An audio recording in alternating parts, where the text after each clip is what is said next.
press the bell icon on the YouTube app to never miss a video from News Laundry. नमस्कार, ये है news laundry podcast और आप सुन रहे हैं एनएल चर्चा। नमस्कार, मैं हूं अतुल चौरसिया। आपका खर्चा आपकी चर्चा हफ्ता दर हफ्ता। हमारे साथ 3 मेहमान हैं इस हफ्ते। मैं इन तीनों मेहमानों का आपसे परिचय करा दूं। तीनों लोग 3 जगह से हमारे साथ जुड़े हुए हैं। जैसा कि आप लोगों को पता ही है, सोशल डिस्टेंसिंग और लॉकडाउन के चलते ऐसा किया जा रहा है लंबे समय से चर्चा पॉडकास्ट में। तो हमारे साथ स्मिता शर्मा है। स्मिता, स्वागत है। आपने स्मिता को पहले भी सुना है चर्चा में। बहुत शुक्रिया Atul, happy to be back again. Thank you. और इसके साथ ही हमारे साथ मेघनाथ भी इस हफ्ते जुड़े हैं। मेघनाथ, स्वागत है। पिछले हफ्ते आपने कुछ अचानक से कुछ वजह ऐसी आई तो आपने चर्चा को छोड़ दिया था। जी नमस्ते Atul sir, apologies, last week मैं आ नहीं पाया। मेरा इंटरनेट भी डाउन हो गया था और मुझे मेरे वाइफ को हॉस्पिटल भी लेके जाना था। ओके, तो दो रीजंस थे। तो अब वो ठीक है? मैं वापस आ गया। वाइफ ठीक है अब? हाँ बिल्कुल। ओके, मतलब वो थोड़ा सा। और साथ में हमारे साथ शार्दुल भी हैं। शार्दुल कात्यायन। शार्दुल, आपका भी स्वागत है चर्चा में। नमस्कार। जल्दी मैं जो महत्वपूर्ण जो घटनाक्रम इस हफ्ते के थे उसके बारे में आप लोगों को एक बार जानकारी दे दूं और फिर हम अपनी चर्चा को शुरू करेंगे।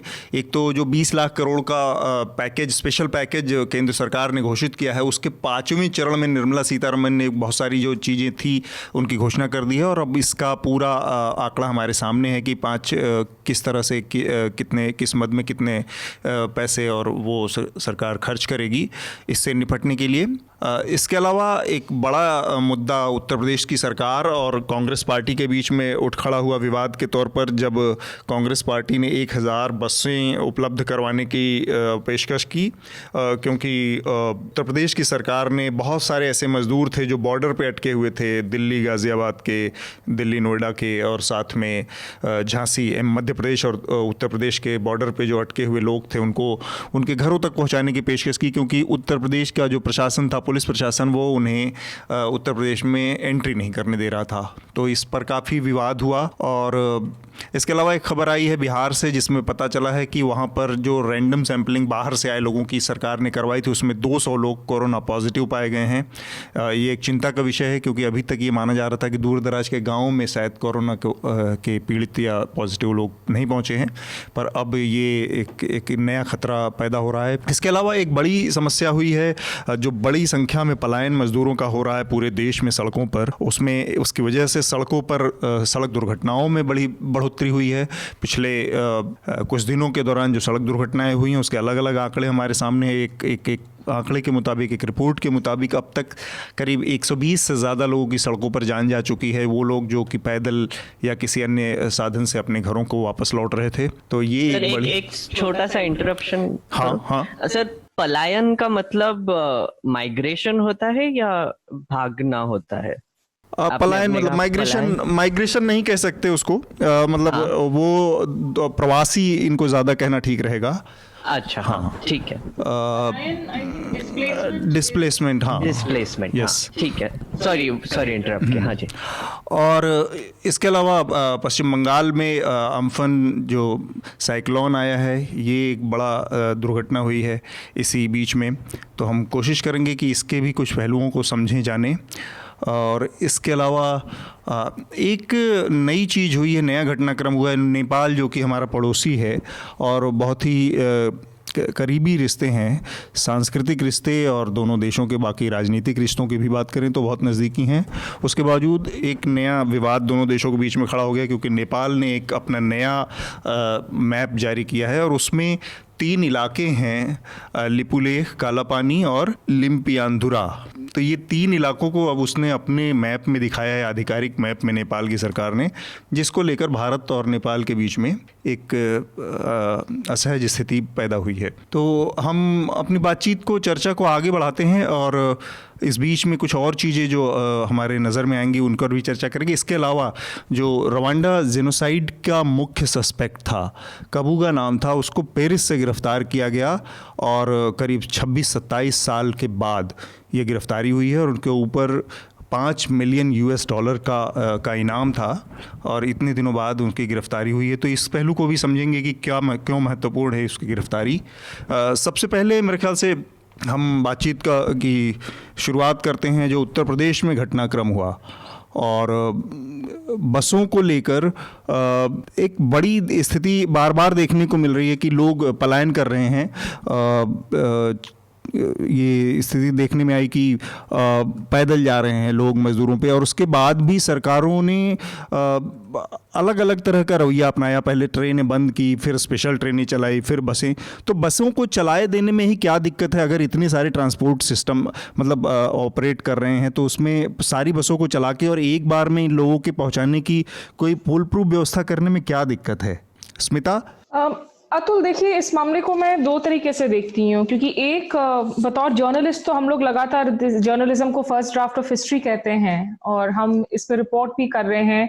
मैं नोएडा में रहती हूँ और मैंने इस खबर पर रिपोर्टिंग भी की है, और हम लोग कुछ पत्रकारों के साथ मिलकर जो है अपनी हम कुछ रिलीफ एक्टिविटीज भी करते हैं, जिसमें हम दरअसल इन प्रवासी मजदूरों को डे 1 से, जब ये लॉकडाउन के बाद से जब ये स्थिति बननी शुरू हुई, तो हम लोग एक्सप्रेस वे पर जाते थे, लोगों से हम कोशिश करते थे कि उनको कुछ मील्स दे सके, और उनकी स्टोरीज भी हम रिपोर्ट कर रहे थे। मुझे लगता है पहला तो देखिए, लॉकडाउन को लेकर जितनी भी मेरिट हो, और ये चर्चाएं आपकी ऑलरेडी हो भी चुकी होंगी, at the cost, at the risk of repeating, जो शुरुआती जो पहला अनाउंसमेंट हुआ, सडन अनाउंसमेंट हुआ, अगर उसके पहले माइग्रेंट्स इशू को फैक्टर इन किया जाता, और मेरी कुछ दिनों पहले एक शख्स से बात हो रही थी जो प्रधानमंत्री के, जो सरकार के नेशनल सिक्योरिटी एडवाइजरी बोर्ड के सदस्य हैं, और वो उनका कहना था कि दरअसल इस लॉकडाउन के पहले जब उन लोगों की आपस में बातचीत हो रही थी, तो somewhere there was a sense of denial, कि इस बात को कोई नहीं मानना चाह रहा था कि ये एक स्थिति पनपेगी जब आप रातों रात लोगों की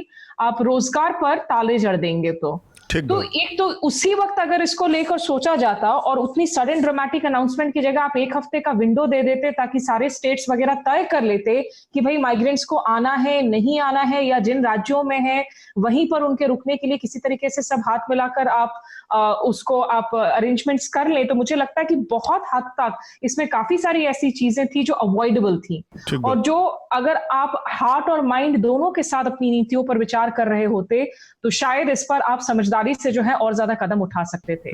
दूसरी बात देखिए, अब भी जिस तरीके से मैं माइग्रेंट्स को देख रही हूँ, हम रोज जाते हैं अब, और जो तस्वीरें आ रही हैं दिल को तोड़ने वाली तस्वीरें हैं। कोई बच्चा एक ट्रॉली वाले सूटकेस पर सोता हुआ जा रहा है, उसके माँ बाप उस ट्रॉली को घसीट रहे हैं। तो कुछ वो एस्पिरेशनल फैमिलीज भी हैं जो दिहाड़ी मजदूर जरूर हो, लेकिन थोड़ी सी अच्छी जो है शहर में आके कमाने लगे थे, और इसीलिए शायद वो ट्रॉली वाला एक सूटकेस अफोर्ड कर पा रहे थे। कुछ कहानियां ऐसी आ रही हैं कि जो पिता जख्मी है, एक 13 साल की बच्ची साइकिल में पिता को बिठाकर 300, 400, 500 किलोमीटर तक जो है साइकिल चलाकर अपनी गांव वापस जा रही है। लोगों के पांव घिस गए, चप्पल ही घिस गए हैं, और इन सब के बीच में आप बसों को चलाने की जगह, जब आपको चलाना हो, मैं आपको बताऊं, 2 दिन 3 दिन पहले ही मुझे नोएडा पर बस, अभी जब एक्सटेंशन हुआ, अनाउंसमेंट हुआ कर्फ्यू लॉकडाउन का, मुझे बहुत सारी बसेस दिखी, जो बसेस लोकल नेताओं ने, सोचिए कि कोई प्रधान है गांव का, उन्होंने हाजीपुर गांव के या किसी और गांव के, बस्ती जिले के, उन्होंने अपनी अपनी बसें भेजी। इन बसों में ठूस ठूस कर लोग नोएडा से जाकर लखनऊ तक जाने वाले थे। तो इन बसों की जब ये लोकल लीडर्स भेज रहे हैं, रूलिंग पार्टी के साथ अगर जुड़े हुए ये लीडर्स भेज रहे हैं, क्या इन बसेस की फिटनेस जांच की गई थी? इनको डिसइंफेक्ट किया गया था? जिन मामलों को आगे चलकर आज मुद्दा बनाया गया इस कांग्रेस योगी बनाम प्रियंका की लड़ाई में। तो मुझे लगता है, और जो आप श्रमिक ट्रेनों की भी आज बात कर रहे हैं, उसमें भी अगर आप देखिए, ये जो लगातार उनकी फीस वसूली को लेकर कि भाई कौन टिकटों के पैसे दे रहा है। बरखा दत्त ने, मैं आखिरी इसको कमेंट को खत्म करूंगी, आज ही देख रही थी, बरखा ने एक रिपोर्ट फाइल की है, कलबुर्गा में ट्रेन में सवार होकर श्रमिक उत्तर प्रदेश को रवाना हो रहे थे, और ज्यादातर लोगों ने ये कहा कि जो 770 रुपए का टिकट उन्होंने खरीदा, वो अपनी जेब से पैसे देकर खरीदा है, अपने घर परिवार वालों से पैसे मंगवाए हैं, दोस्तों से उधार लिया है, क्योंकि इस पैसे की बहुत अहमियत है। तो ये राजनीति से उभर कर जो है इन लोगों का दर्द देखने में मुझे लगता है कि हमारे ज्यादातर इस तरह की जो रूलिंग क्लासेस रही हैं वो असक्षम रही हैं। ठीक बात।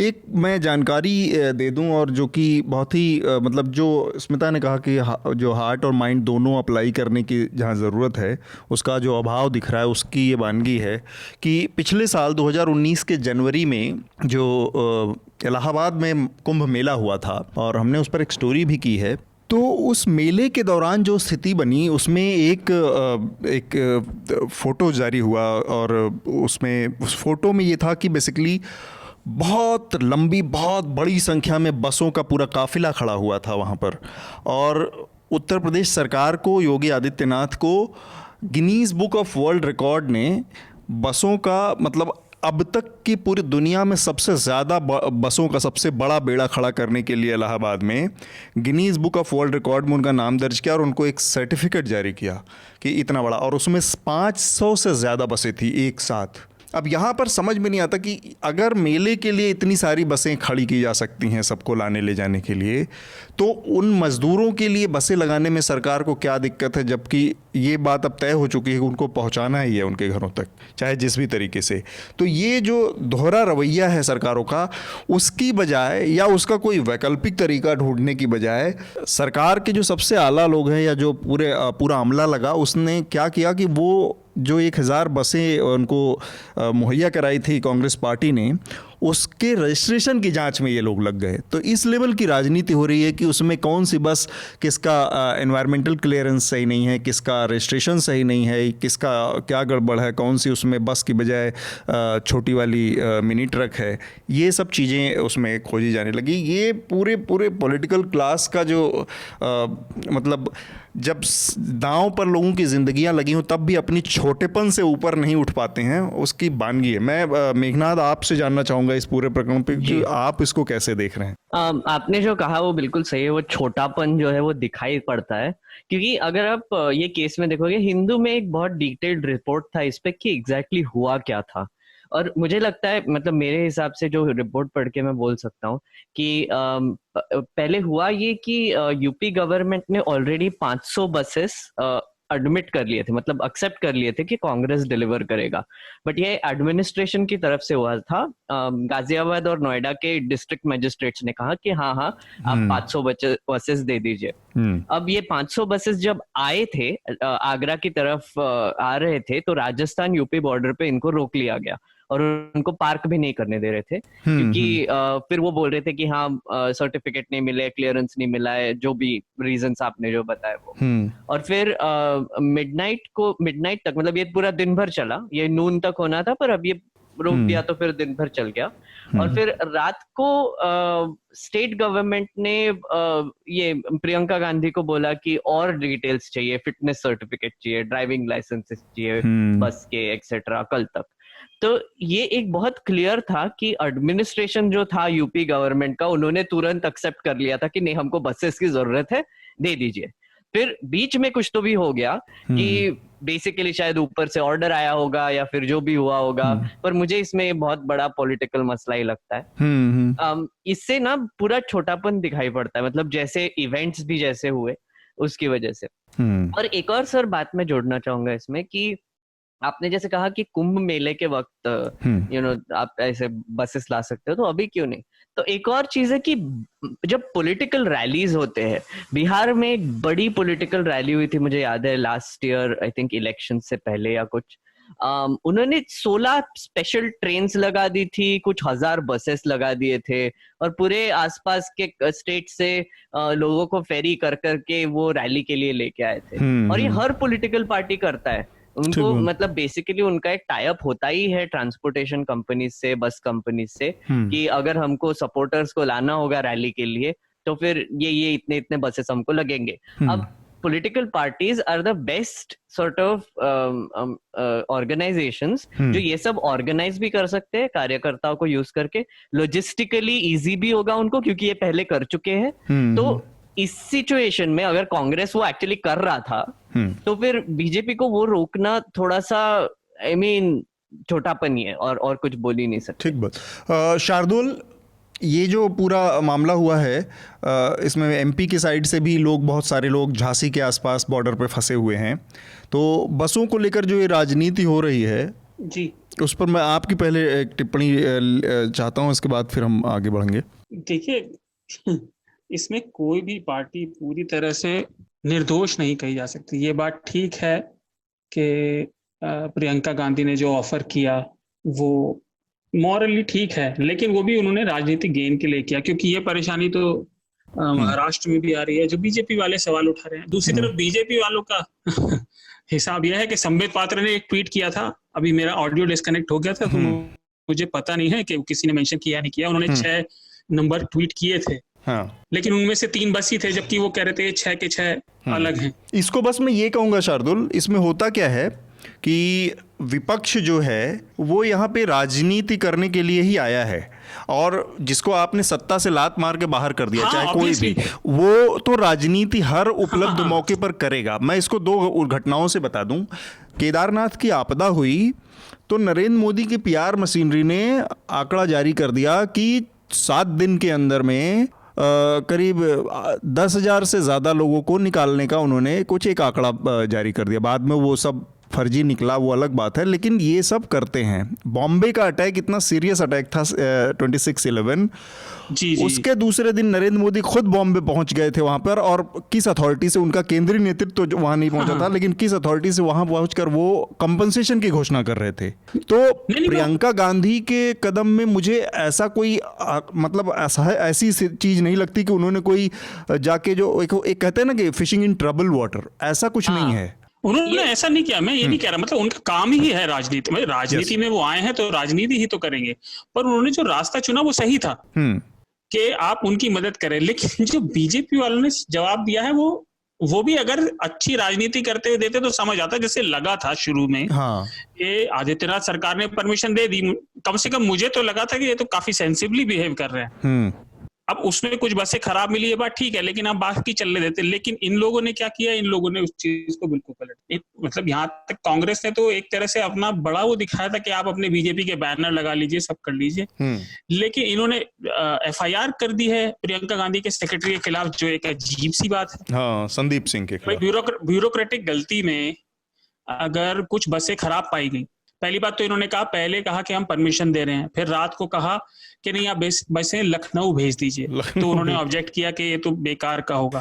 फिर उन्होंने कहा अच्छा जिलों में भेज दीजिए। फिर जो सेक्रेटरी ने आई थिंक लेटर लिखा था, क्या किया था कि भाई हमें लोकल DM जो है वो परमिशन नहीं दे रहे, और सरकार कह रही है कि आप जिलों को भेज दीजिए। आगरा में हुआ शायद ये, तो मैंने देखा था नवभारत को बयान दे रहे थे ये राजस्थान के जो स्वास्थ्य मंत्री हैं, ये तो मतलब हम कोर्ट में जाएंगे और ये तो आपराधिक मामला है कि ऐसे कैसे वो FIR कर रहे हैं और लोकल DM मना कर रहे हैं, ये तो सरासर लापरवाही है और ये आपराधिक गतिविधि है।